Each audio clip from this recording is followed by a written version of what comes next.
What's up, guys? Welcome back to yet again another video. Today I want to talk about the psychology of spending your money. Alright, what goes into you making that decision to spend your money, why those decisions occur, and what usually happens.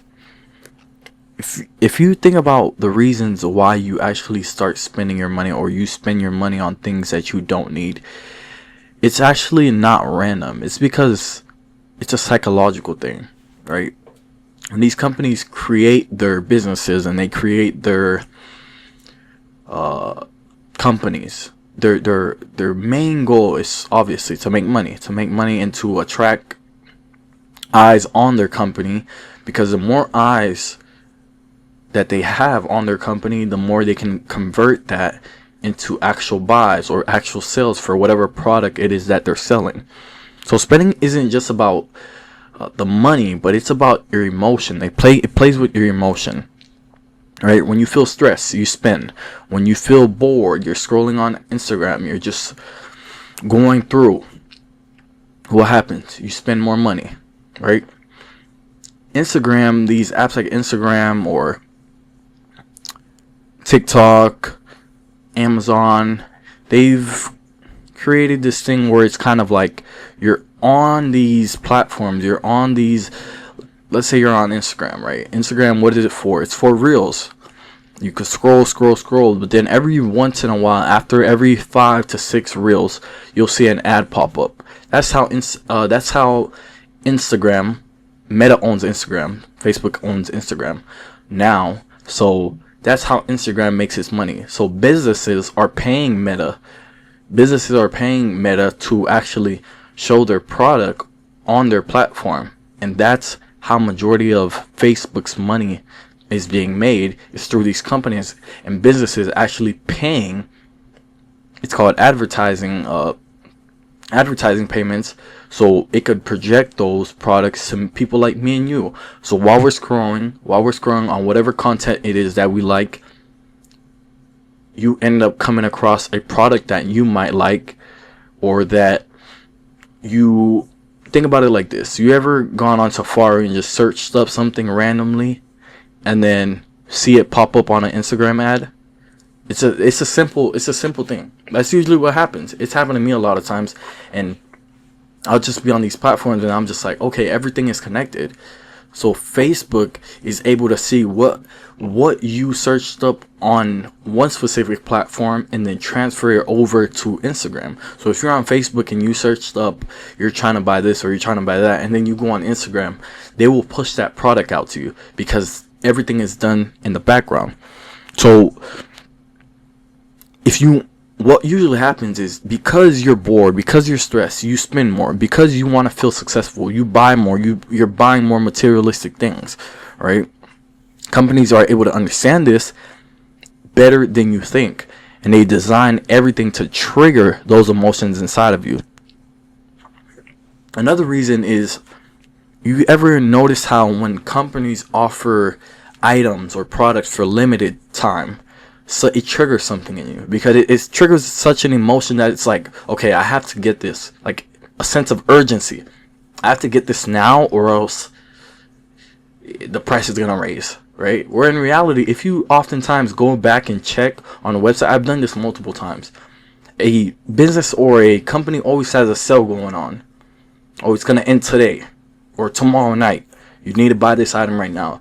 Then what ends up happening is that same product, the night will end or the next day will come, and you'll see that same product on sale again for the same exact price, and the same strategic marketing campaign that they're looping the same thing all over and over again. So it's not actually the product that is being that will be cut short, or it's the discount's not gonna no longer be available. It's actually a marketing strategic thing that they do, so you as the consumer, you as a customer, can be consistently, oh my gosh, I need to buy this right now, I need to buy this tomorrow, or I'm gonna wait till my next paycheck comes so I can buy it. It kind of puts pressure on you as the buyer, so it makes you feel like you're about to miss out on a good price. So that's usually what happens when it comes to these limited time offers. They're triggering an emotion of you, inside of you, that wants to make you actually buy whatever product it is that they're selling. Then you also have lifestyle inflation. The more money you make, the more you feel like you deserve to spend. I'm just thinking about the people that sometimes I interact with, or that I see, that I'm just trying to understand sometimes their thought process and how they come to some of the decisions that they come to. Okay, you were telling me before you were making 50,000 gross. 50,000 gross just means in overall money. It's not before taxes, not before your Social Security, not before your, if you have state income taxes, not before that. But gross just means everything that you're making. But then net, maybe let's say you're making around, realistically, like 43,000. But then your job gives you a $10,000 or $20,000 increase, and now let's say you're getting paid 70,000 gross.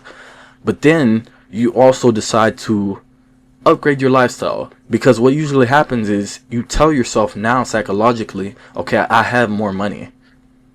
I'm making an extra 10,000. I'm making an extra 20,000. Let me go out. Let me kind of expand my lifestyle. Let me grow my lifestyle. I'm tired of driving this car, this Toyota that I've been driving for the last 4-5 years. I'm tired of driving it. I need to upgrade my lifestyle. And this is what usually happens to a lot of us. Like for me, it's never happened to me because I've always told myself, okay, I'm content with everything that I have. I already am content with everything that I have, and I know everything that I may want in the future, I'm able to delay that for later. I'm able to delay it for 5 years. I'm able to delay it for 10 years because I also have nobody to impress. I don't care about impressing people. I don't care about showing out to people. That's not what drives me in this life. Right? What drives me is understanding how to build wealth. What drives me is understanding how to create generational wealth, right? When I say generational wealth, I know a lot of people be like, okay, like, what are you trying to say? Generational wealth? What even is generational wealth, right? Because you guys hear a lot of people say it. A lot of people talk about generational wealth, but don't actually know exactly what they're speaking about. When I say generational wealth, I'm not even only talking about the money, but I'm trying to pass down all the knowledge that I have about wealth creation, wealth building, down to my kids, down to their kids' kids. That's generational wealth for me. Not even about the money. The money is always going to be here. The money is going to always be able to be made. But the knowledge is something else. Knowledge needs to be passed down from generation to generation. The reason why you're not in a good situation right now, the reason why I may not be in a good situation right now and I have to get it out the mud, is because your parents are probably from different countries and they came here. Or your parents didn't have the right knowledge. They didn't know enough to teach you. If you're anything like me and you were raised here, but your parents weren't necessarily from here, or your parents were from here, right? And they just didn't have the means and the knowledge to know what to do, then that's what happens. But information and knowledge needs to be passed down from generation to generation. So when I think about lifestyle inflation and how a lot of us, you get that $10,000, $20,000 increase, now you think of yourself as very highly, and now you can go and spend some more. That's what you tell yourself. You create this thought in your head that you can go out and spend a few more. So you upgrade your apartment, or let's say you were living with your parents.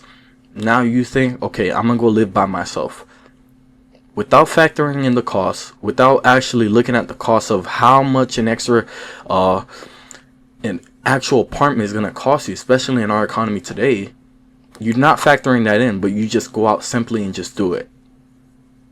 Or second, you tell yourself, okay, I've been driving this Toyota, I'm gonna get a new car.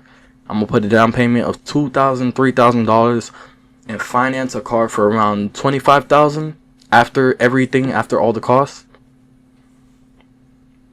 So what ends up happening is you actually end up spending way more money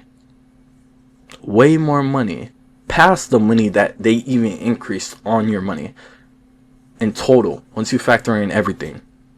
And you don't understand that because the the mindset that you have right now is, I'm gonna feel better because I have a better car. I'm gonna feel better because I'm living in a better apartment.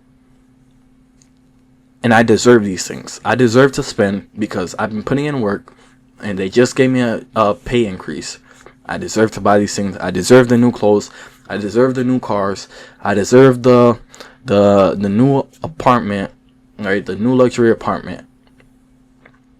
But what usually happens, but if your spending rises with your income, your wealth is actually staying the same. You're not growing your wealth. Your baseline is pretty much staying the same. So think about that before you actually go out and make these big purchases. Actually calculate your money and make sure that that is something that you can proceed with. Here's the truth. Most spending decisions happen in seconds, but the financial impacts usually last for many years. Well, that's one of the things that I want to stay with you from this whole video. Most of those spending decisions that we make usually happen in few seconds like this. But the financial impact lasts way longer. It lasts many, many years. So if you control your psychology and the way you think about money, you will actually be able to control your money. Right? Not allow your money to control you, but you'll actually be able to control your money. And once you control your money, you'll actually start being able to build real wealth. So thank you for watching this video, and I hope you picked up what I was dropping down, and actually apply some of this stuff to your life so you know what not to do, what to do. Do not let how money or how people are making money on social media influence you in a negative way to make you make bad decisions that will last a lifetime, but to actually make sound decisions with everything that you're doing when it comes to your finances. So thank you for watching this video. Please subscribe down below. Go check out my Instagram and go check out my website, eawealthteam.com. Thank you. Peace.